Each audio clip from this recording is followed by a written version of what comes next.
সকল সাক্ষ্য প্রমাণ বিশ্লেষণ করে এই মর্মে সিদ্ধান্তে উপনীত হয়ে রায় ঘোষণা করেছেন যে ক্রিকেটার নাসির হুসাইনের বিরুদ্ধে আনীত বেবিচার ও প্রলুব্ধ করার অভিযোগ প্রমাণিত হয়নি এবং নিরঙ্কুশভাবে তারা প্রমাণিত হয়নি জন্য খালাস দিয়েছেন। একই সাথে এই মামলার অপর আসামি তামিমা সুলতানা, তার বিরুদ্ধে আনীত যে অভিযোগ সেগুলো বাদী প্রমাণ করতে পারেননি জন্য তাকেও এই মামলা হতে বেকসুর খালাস দিয়েছেন।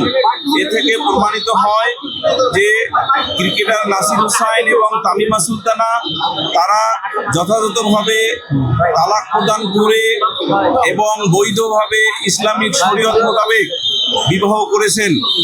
মহামান্য উচ্চ আদালতের একটি রায় মাননীয় আদালত পড়ে শুনিয়েছেন তার ফাইন্ডিংসে, সেটি হলো যে শুধুমাত্র ইউনিয়ন কাউন্সিলের যে চেয়ারম্যান তার নিকট নোটিশ না পৌঁছানো মানে এই নয় যে তাদের মাঝে তালাক হয় নাই, অর্থাৎ স্বামী স্ত্রী মানে তালাক হবে না।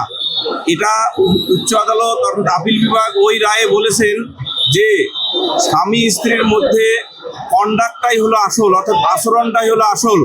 সেই আচরণের ক্ষেত্রে মাননীয় আদালত সুস্পষ্টভাবে উল্লেখ করেছেন যে 2016 সালে তামিমা সুলতানা রাকিবকে তালাক দিয়ে সৌদি আরব গিয়ে কতদিন বাংলাদেশে অবস্থান করেছেন এইটা তদন্তকারী কর্মকর্তা কিংবা বাদী তার সাক্ষ্যে কোনোভাবে উপস্থাপন করতে পারেন নাই।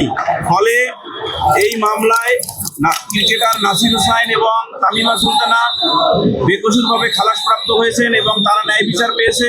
আমরা এই ন্যায় বিচারে সন্তুষ্ট।